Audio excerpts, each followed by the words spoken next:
కళ్ళ ఎదుట జరిగినటువంటి వాస్తవాలని కనికట్టుగా మార్చేసేసి అబద్ధాలను నిజమని నమ్మించడంలో ఆర్కేకి మించిన వాళ్ళు లేరు. అందరికీ తెలిసిన నిజమేంటి? చంద్రబాబు గారు 2019లో ఓడిన మరుసటి నిమిషమే భారతీయ జనతా పార్టీతో పొత్తుకి తహతహలాడటం ప్రారంభించారు. 4 నెలలు తిరక్కముందే రాజ్యసభ సభ్యుల్ని తీసుకెళ్ళి బీజేపీకి గిఫ్ట్గా పంపించారు. ఆ రాజ్యసభ సభ్యులు ఒక్కళ్ళైనా తెలుగుదేశాన్ని వ్యతిరేకించారా? ఒక్కళ్ళైనా చంద్రబాబుతో విభేదించారా? ఒక్కళ్ళైనా చంద్రబాబుని విమర్శించారా?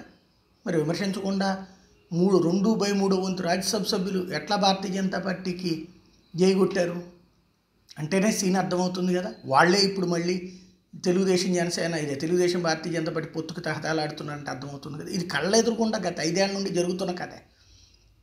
ఇంకోటి, చంద్రబాబు గారు ఎంతగా తాపత్రయపడ్డారు భారతీయ జనతా పార్టీని కలుపుకోవడానికి. నన్ను కలుపుకోండి మొర్రో అని బతిన్లాడితే చివరికి మొన్న అమిత్ షా అపాయింట్మెంట్ ఇచ్చారు. దాదాపుగా పొత్తు ఖాయమైంది. ఇప్పుడు లాస్ట్ వీక్ ఈ వీక్ కూడా, అంటే ఆర్కే గారి స్పెషాలిటీ ఏంటంటే ఓ సైక్రియాట్రిస్ట్, తెలుగుదేశం సైక్రియాట్రిస్ట్.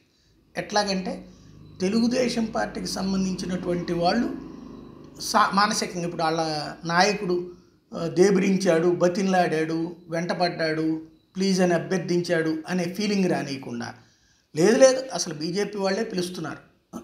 అమిత్ షా అంటా పిలిచి నరేంద్ర మోడీని అమిత్ షా అడిగి చంద్రబాబు లేకపోతే మనం కష్టం కాబట్టి మనం చంద్రబాబుతో పొత్తు పెట్టుకుందామని మోడీ దగ్గర పర్మిషన్ తీసుకుని ఆ తర్వాత అమిత్ షా చంద్రబాబుని పిలిచారంట. అంతేగాని చంద్రబాబు తాపత్రయపడలేదు.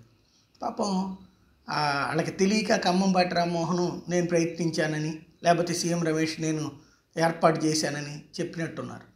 కళ్ళెదురుగుండా కనబడుతున్నటువంటి వాస్తవాన్ని కూడా కవర్ చేయడం ఒక్క రాధాకృష్ణ గారికే చేతనవుతుంది.